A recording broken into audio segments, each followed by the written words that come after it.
dia, meus amados irmãos. É uma alegria muito grande compartilhar com vocês mais uma vez esse momento de Escola Bíblica Dominical aqui na Igreja Batista da Vitória. E hoje nós vamos dar continuidade aos estudos da igreja. Hoje nós vamos partir para o estudo 17, que é uma igreja perseverante e ousada. Na semana passada a gente teve uma excelente aula com o Will, que falou para a gente um pouco a respeito da igreja que anuncia o nome de Jesus. E vamos continuar tratando, e conversando a respeito das características da igreja, da origem, das perspectivas da igreja também.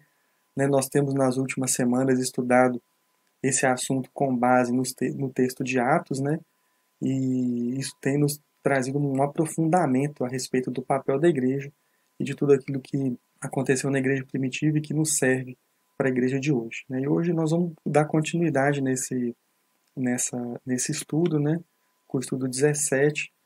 Se você tem aí a revista, essa revista que nós estamos vendo aí, Práticas Bíblicas, você pode acompanhar lá na página 83. Se você não tem, também não tem problema, a gente disponibiliza para vocês aqui na descrição do vídeo, o estudo, com todas as informações para aprofundamento.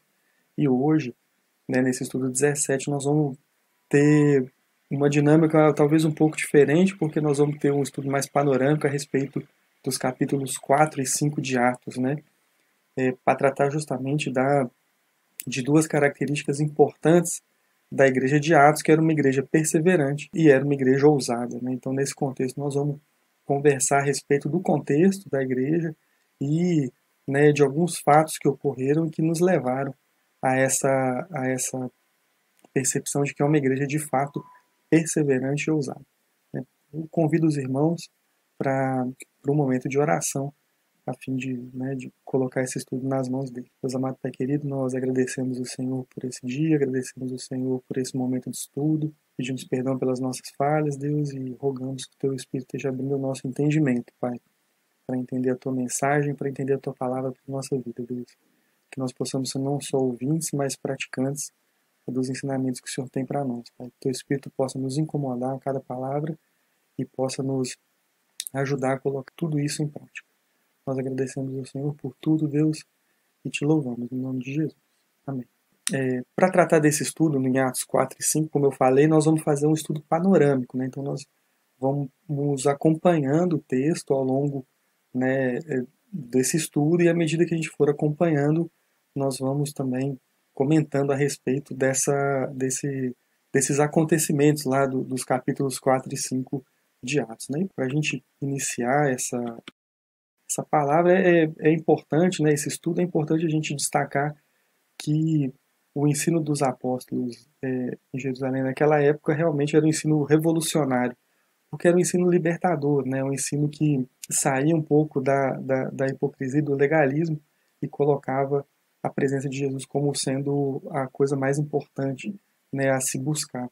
Então, dessa forma, esse ensino ele incomodava as autoridades religiosas, e a resposta dessas autoridades ela foi bastante dura, como a gente pode ver aqui no texto de Atos 1 a 4. Falavam eles ainda ao povo quando sobrevieram os sacerdotes, o capitão do templo e os saduceus, ressentidos por ensinarem eles o povo e anunciarem em Jesus a ressurreição dentre os mortos.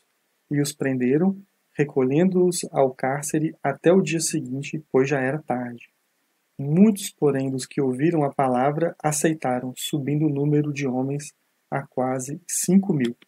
Então a gente vê que, além do ensino libertador, existiu um pouco de ciúmes também por parte das autoridades religiosas, que viam essa mensagem de Jesus, essa mensagem de libertação, essa mensagem da ressurreição crescendo, e ganhando cada vez mais simpatia do povo. E eles chegaram ao ponto de prender ali os apóstolos, para poder tomar as explicações. Uma coisa que eles tomaram para poder prender os apóstolos foi acusando-os de realizar uma cura no sábado. Então isso foi bastante colocado por eles como um motivo, como uma justificativa para aquela prisão. Mas a prisão ela só foi um motivo para deixá-los ainda mais ousados e perseverantes na palavra, como a gente vai poder ver no texto de Atos, aqui 4. Vamos continuar no texto de Atos 4. Né? No dia seguinte, reuniram-se em Jerusalém as autoridades, os anciãos, os escribas, com o sumo sacerdote Anás, Caifás, João, Alexandre e todos os que eram da linhagem do sumo sacerdote. E pondo-os perante ele, os arguíram. Com que poder ou em nome de quem fizestes isso? Né? Se referindo à cura. Então Pedro, cheio do Espírito Santo, disse: autoridades do povo e anciãos, visto que hoje somos interrogados a propósito do benefício a um homem enfermo e do modo como foi curado, tomai conhecimento, vós todos e todo o povo de Israel, de que em nome de Jesus o Nazareno, a quem vós crucificastes e a quem Deus ressuscitou dentre os mortos, sim, em seu nome é que este está curado perante vós. Este Jesus é a pedra rejeitada por vós, os construtores, a qual se tornou a pedra angular. E não há salvação em nenhum outro nome, porque abaixo do céu não existe nenhum outro nome dado entre os homens, pelo qual importa que sejamos salvos. Então a gente percebeu aqui que as autoridades religiosas prenderam os apóstolos e acabaram escutando um lindo testemunho, né, a respeito do nome de quem eles faziam essas curas. Né? Então eles colocaram claramente: olha, aquele Jesus a quem vocês mataram, no nome desse Jesus, o Jesus que foi ressuscitado, né, por Deus, é no nome desse Jesus que a gente efetuou essas curas. Então a gente vê aqui uma primeira resposta de ousadia frente à perseguição, né? Frente a um momento, né, de dificuldade. Então acho que esse é um bom contexto para a gente começar esse estudo de Atos 4 e 5, né? O contexto da ousadia, mesmo perante uma perseguição, né? Mesmo perante uma coisa que vem tentar abafar o testemunho dele. Mas a gente tem que lembrar, né, e eu acho que é o desafio nosso, de lembrar a cada dia o porquê eles testemunhavam. Né? E a gente não pode esquecer que eles testemunhavam daquilo que eles tinham vivido e visto muito de perto. Então eles sabiam que exatamente eles estavam testemunhando. E nesse contexto, a gente percebe que a fidelidade dos primeiros cristãos foi colocada à prova. E a resposta de fidelidade acabou levantando uma igreja ainda mais unida. Né? E vendo todo esse processo, a gente fica com a questão, com a seguinte questão: né? Quais são os ensinos a partir desses acontecimentos para a igreja de hoje? Então vamos aprofundar nesses conhecimentos, porque depois da fala de Pedro que nós acompanhamos no último slide, a gente vê o Sinédrio dentro de um grande dilema, porque o Sinédrio prendeu os apóstolos, né, para tentar impedi-los de falar, e durante o julgamento o que eles fizeram foi justamente testemunhar esse Jesus e testemunhar essa ressurreição que incomodava tanto as autoridades religiosas. Então, no meio desse dilema, né, eles ficaram num grande dilema e tiveram que tomar uma difícil decisão naquele momento. Eles não sabiam como lidar com aquilo, né, os líderes religiosos, e a gente pode ver bem o dilema que eles estavam inseridos. Né? Continuando em Atos, né, ao verem a intrepidez de Pedro e João, e sabendo que eram homens iletrados e incultos, admiraram-se e reconheceram que haviam eles estado com Jesus. Vendo com eles o homem que fora curado, nada tinham que dizer em contrário. E mandando-o sair do sinédrio, consultavam entre si, dizendo: que faremos com esses homens? Pois, na verdade, é manifesto a todos os habitantes de Jerusalém que um sinal notório foi feito por meio deles, e não o podemos negar. Mas para que não haja maior divulgação entre o povo, ameacemo-los para que não mais falarem nesse nome, a quem quer que seja. Chamando-os, ordenaram-lhe que absolutamente não falassem nem ensinassem em o nome de Jesus. Então a gente percebeu aqui que eles ficaram sem saída, né, a partir das falas de Pedro e João, e o milagre, né, o sinal era notório e era conhecido de todos. Nós vamos ver um pouco mais a respeito desse sinal.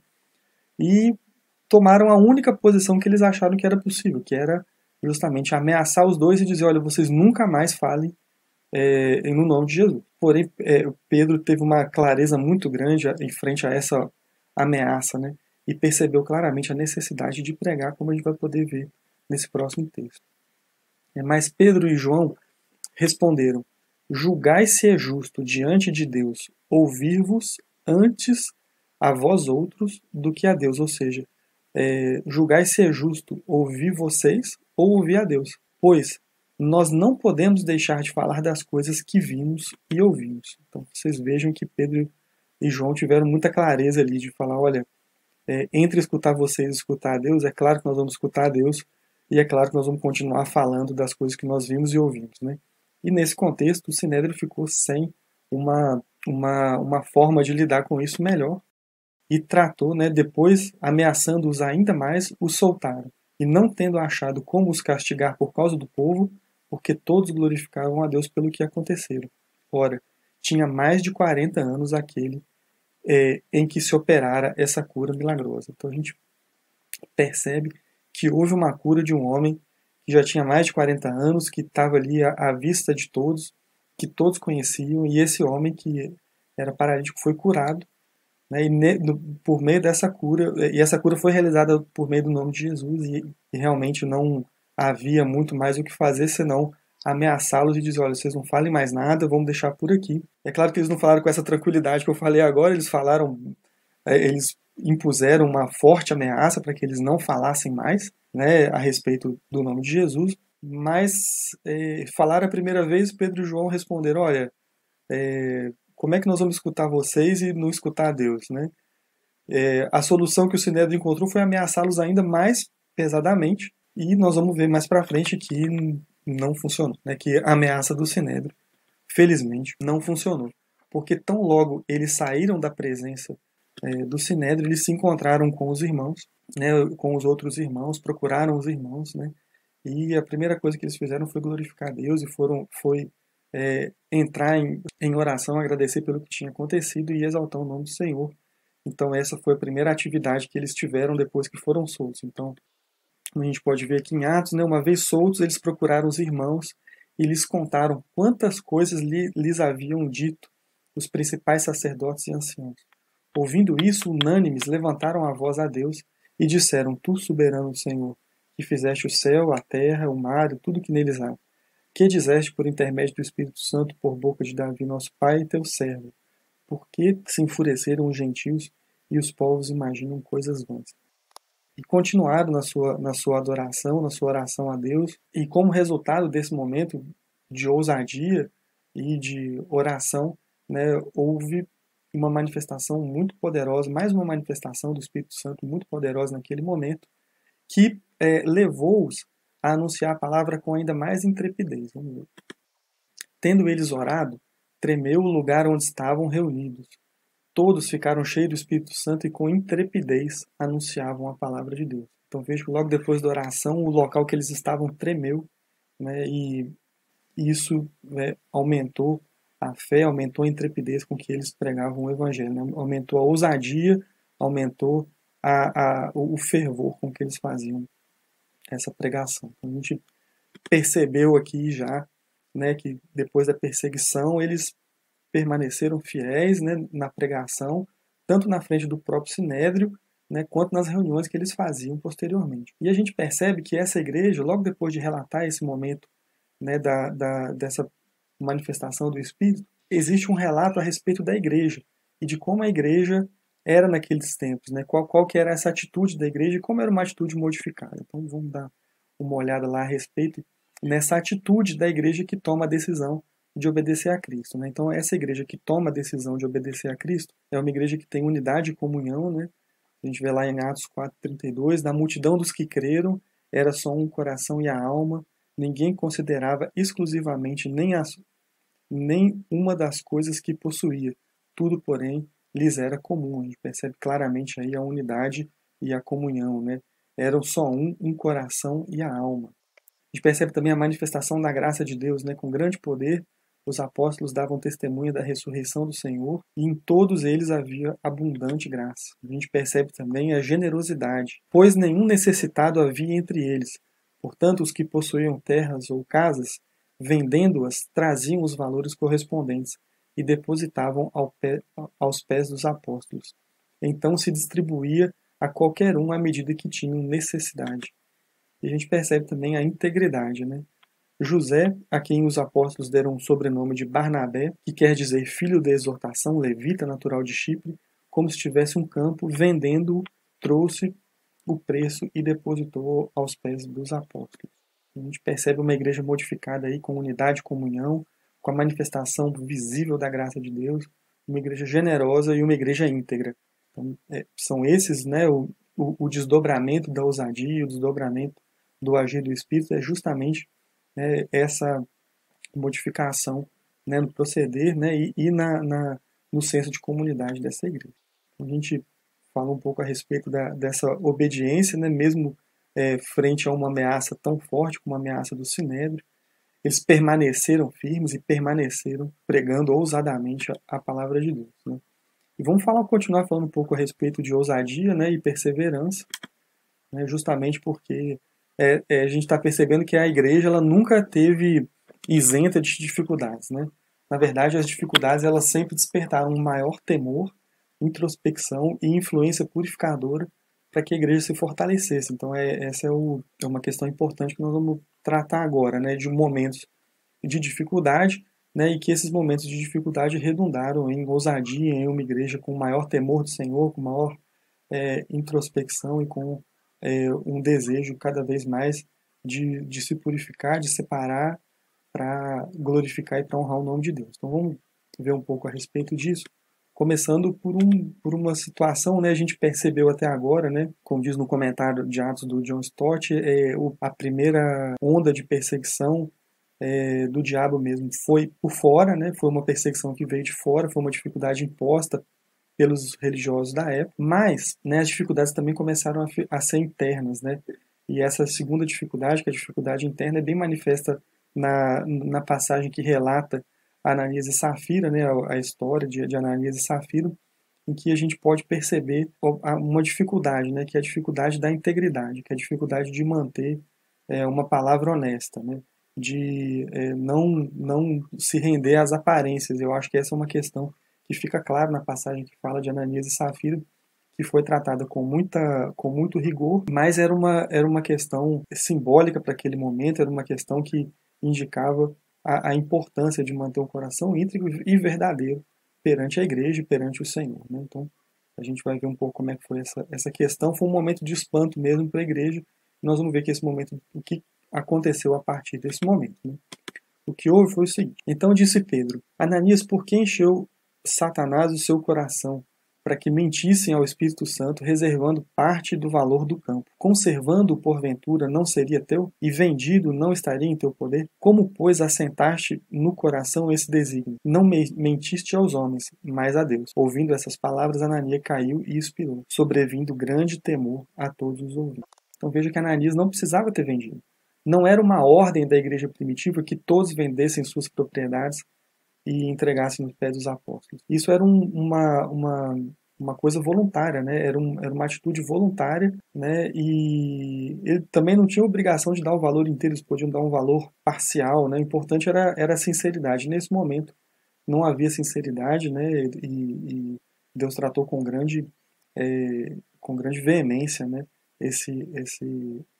Essa falha de Ananias, né, e Safira, e a partir daí foi despertado no povo um grande temor, né, porque perceberam, isso deixou ainda mais claro quão sério era o fazer parte dessa igreja, né, tanto que a primeira vez que a palavra igreja é usada é aqui em Atos 11, né, e sobreveio grande temor a toda a igreja e a todos quantos ouviram a notícia desse acontecimento. Muitos sinais e prodígios eram feitos entre o povo pelas mãos dos apóstolos, e costumavam todos reunir-se de comum acordo no pórtico de Salomão. A gente percebe que o povo vivia um momento de grande temor, de fato, e esse temor e esse senso de responsabilidade com a palavra foi ainda mais acentuado. Então foi um momento de dificuldade interna. Né? Então a gente viu a ameaça externa do Sinédrio, agora a gente viu a ameaça interna da hipocrisia, de querer realmente aparentar algo que não era real. E apesar dessas lutas externas e internas, a igreja, né, mantinha a sua atuação, né, o que despertou uma grande inveja dos religiosos, e a igreja tinha simpatia de todo o povo, e essa inveja dos religiosos ela foi expressa aqui, como a gente pode ver, né, mais uma vez os apóstolos dessa vez iam ser mais uma vez perseguidos com grande veemência. Né? Então a gente vê primeiro a questão da inveja, né? E crescia mais e mais a multidão dos crentes, tanto homens como mulheres, agregados ao Senhor, a ponto de levarem os enfermos até as ruas e os colocarem sobre os leitos e macas, para que, ao passar Pedro, ao menos a sua sombra se projetasse sobre alguns deles. Então isso mostra como a comunidade percebia a presença dos apóstolos. Logo depois veio a prisão, né? Levantando-se, porém, o sumo sacerdote e todos os que estavam com ele, isto é, a seita dos saduceus, tomaram-se de inveja e prenderam os apóstolos e os colocaram na prisão pública. E logo após eles os colocarem na prisão pública, aconteceu algo bastante importante, né? Mas de noite um anjo do Senhor abriu as portas do cárcere e, conduzindo-os para fora, lhes disse: Ide e apresentai-vos no templo e dizei ao povo todas as palavras da vida. Veja que vida aí está com letra maiúscula, justamente para indicar que tratava-se das palavras de salvação. Vocês percebam que, a partir da inveja, né, dos líderes religiosos, eles resolveram prender a todos os apóstolos, colocaram ele no cárcere e logo em seguida veio um anjo e os libertou, né, de uma maneira milagrosa, de uma maneira misteriosa. E deu a ordem a eles: olha, vocês estão libertos, agora vocês sigam para a pregação, né, vão ao templo, né, e pregue ao povo essas palavras de vida. Foi nesse contexto que a inveja dos religiosos provocou um sinal ainda mais poderoso, um sinal ainda mais claro a respeito da soberania de Deus naquele momento, de como eles estavam absolutamente determinados em seguir o Senhor. E, mais uma vez, né, um sinal de ousadia. Né? Um sinal de ousadia porque eles saíram da prisão, porque estavam pregando o evangelho, e foram, logo depois que foram soltos, eles continuaram pregando o evangelho no templo ainda. Né? E dessa forma os sumos sacerdotes, no outro dia, mandaram buscar eles no cárcere, e quando percebiam que eles não estavam no cárcere, ficaram sem entender o que havia acontecido, mas rapidamente chegou o rumor de que eles estavam no templo pregando. Então os sumos sacerdotes mandaram buscá-lo no templo, né, e deu as seguintes ordens, né, dizendo expressamente: vos ordenamos que não ensinasseis nesse nome. Contudo, encheste Jerusalém dessa vossa doutrina, e quereis lançar sobre nós o sangue deste homem, que no caso é o sangue de Jesus. Né? O que os apóstolos faziam era dizer que esses líderes religiosos haviam matado Jesus indevidamente e que Deus mesmo o ressuscitou. Né? E em resposta a essa ameaça, né, vem a pregação deles, né, que é uma pregação de obediência, uma pregação cristocêntrica, uma pregação voltada para a ressurreição e para o senhorio de Cristo, e que trata as questões de arrependimento e testemunho com muita ênfase. Né? Como a gente vai poder ver aqui no Atos 5, 29 a 32. Né? Então Pedro e os demais apóstolos afirmaram: antes importa obedecer a Deus do que aos homens. O Deus dos nossos pais ressuscitou a Jesus, a quem vós mataste, pendurando-o no madeiro. Deus, porém, com a sua destra, o exaltou a príncipe e salvador, a fim de conceder a Israel o arrependimento e a remissão de pecados. Ora, nós somos testemunhas desses fatos, e bem assim o Espírito Santo que Deus outorgou aos que lhe obedecerem. Vocês vejam mais uma vez a questão da ousadia, né? Depois de terem sido presos, depois de terem sido libertos misteriosamente, eles continuaram com a pregação, e a gente percebe aqui as duas características, né? Eu acho que eu vou repetir isso algumas vezes, as duas características que fazem parte, que dão o título desse estudo, né? Que é justamente a perseverança e a ousadia. Então, vamos continuar tratando a respeito dessa igreja, né? Que era uma igreja perseverante, né? Uma igreja que, mesmo na dificuldade, suscitava ainda mais temor, né? E confiança na pregação. E vamos falar agora do que os apóstolos na época entenderam como um privilégio, né? Claro que é um privilégio, um verdadeiro privilégio, né? Não é um privilégio financeiro, é um privilégio de status ou qualquer coisa desse tipo, né? Nada que vem desse mundo, na verdade, né? Então a gente vai ver um pouco a respeito da sabedoria de Gamaliel, né? E o que os discípulos consideraram ali, os apóstolos consideraram um verdadeiro privilégio, né? A gente tem que lembrar que essa ousadia de Pedro que nós acabamos de falar no último tópico enfureceu ainda mais os membros do Sinédrio, né?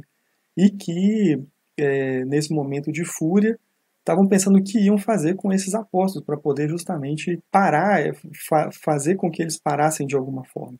E a partir daí vem a palavra de Gamaliel, né, que era uma pessoa respeitada naquele tempo, era uma pessoa que era sábio naquele momento, e Gamaliel trouxe, né, uma palavra de verdadeira sabedoria, porque nós vamos entender essa questão da sabedoria de Gamaliel, nós vamos ver que o Gamaliel tinha razão.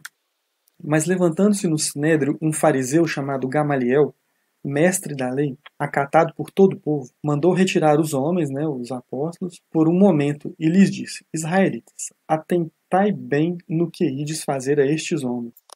Porque antes desses dias se levantou Teudas, insinuando ser ele alguma coisa, o qual se agregaram cerca de 400 homens. Mas ele foi morto, e todos quantos lhe prestavam obediência se dispersaram e deram em nada. Depois desse, levantou-se Judas, o Galileu, nos dias do recenseamento, e levou muitos consigo. Também este pereceu, e todos quantos lhe obedeciam foram dispersos. Agora vos digo, dai de mão a estes homens, deixai-os, porque se esse conselho ou esta obra vem de homens, perecerá. Mas se é de Deus, não podereis destruí-los, para que não sejais, porventura, achados lutando contra Deus. E concordaram com eles. Então a palavra de Gamaliel foi simples. Olha, tivemos aqui Teudas, que veio com uma história semelhante, e depois que ele morreu as pessoas se dispersaram. Logo depois veio Judas, o Galileu, que depois que morreu também, o povo se dispersou, deu em nada. E agora veio esse Jesus, né, aqui também foi morto na cruz. E se essa obra é obra de homens, ela vai perecer. Ela vai desaparecer. Se, porém, essa obra for de Deus, nós vamos ser encontrados como pessoas que estão lutando contra Deus. Isso não é bom. Então, certamente, Gamaliel falou isso, entendendo que em poucos dias os apóstolos iriam se dispersar, né, que essa história iria morrer por ali mesmo. Mas Gamaliel estava certo, porque se essa obra fosse de Deus, ela iria muito longe, né, e poderia chegar até os dias de hoje. Nos lembra que essa história aí, ela aconteceu ali muito perto, né, pouco depois, né, da ressurreição de Jesus. Então é uma história realmente que nos mostra, é um relato que nos mostra de fato que Gamaliel foi sábio. Se for de Deus, não adianta a gente lutar, porque essa igreja ela não vai desaparecer. Então acho que isso também Gamaliel estava certo. Né? Se fosse de Deus, não iria desaparecer, e nós estamos vivendo essas palavras até o dia de hoje. Então, não havia nada que eles pudessem fazer, e a igreja foi perseguida várias vezes, né, e até hoje nós continuamos firmes e vamos continuar firmes. Né? E após essas palavras de Gamaliel, mesmo Gamaliel tendo feito essa colocação, eles concordaram com Gamaliel, mas não ficaram 100% satisfeitos em não fazer nada. Né? E com isso o Sinédrio, né, foi atrás dos apóstolos e açoitaram, né, açoitaram eles, como nós vamos poder ver agora. Né? Chamando os apóstolos, açoitaram-nos e ordenando-lhes de que não falassem em nome de Jesus, e os soltaram. Então eles se retiraram do sinédrio, regozijando-se por terem sido considerados dignos de sofrer afrontas por esse nome. Vocês vejam aí que o privilégio que eles consideraram foi o privilégio de ser digno, né, de sofrer açoites pelo nome de Jesus, né, de serem maltratados e açoitados por conta do nome de Jesus. Então é um privilégio bastante particular, né, mas ao mesmo tempo um privilégio muito poderoso, né, o privilégio de ser perseguido por conta da fé e do testemunho em Jesus. Foi isso que os apóstolos consideraram como o maior privilégio, né, e isso traz uma reflexão a respeito daquilo que Jesus espera da gente mesmo, né, e daquilo que a gente deve de fato considerar privilégio por ser seguidor de Jesus. Né. Eles naquele momento entenderam que ser açoitado pelo nome de Jesus era um privilégio, eles consideraram realmente algo muito bom serem considerados dignos de sofrer os açoites em nome de Jesus. Essa passagem, né, esses dois capítulos de Atos, o 4 e o 5, eles trazem para a gente de fato o relato de uma igreja que é perseverante e ousada, uma igreja que não, né, se amedronta frente às dificuldades, uma igreja que teve dificuldades externas, que teve dificuldades internas, mas uma igreja que nunca deixou de pregar o nome de Jesus e nunca deixou a centralidade de Cristo na sua pregação. Então, nesse contexto, a gente parte para as considerações finais, né, acho que são considerações importantes e que eu transcrevi do estudo aqui para a apresentação. Então, a primeira consideração é que, como discípulos de Jesus, possamos nos apresentar ao mundo valores, sentimentos e relacionamentos completamente novos. Cada vez mais sejamos semelhantes a Jesus. Essa é outra questão. Que, como a Igreja de Atos, saibamos transformar as circunstâncias adversas em incentivo à perseverança e à ousadia. E que não deixemos de anunciar em todo tempo e lugar que Jesus é o Cristo. Então, a gente fica com essas considerações finais e essas palavras de encorajamento, de perseverança e de ousadia. Meus irmãos, que o Senhor conceda uma semana abençoada a todos vocês. Né? Nos encontramos mais tarde no culto. Que Deus abençoe poderosamente a vida de todos e que a gente que nós possamos ser uma igreja ousada e uma igreja perseverante, mesmo diante de todas as adversidades. Um grande abraço a todos. Deus os abençoe.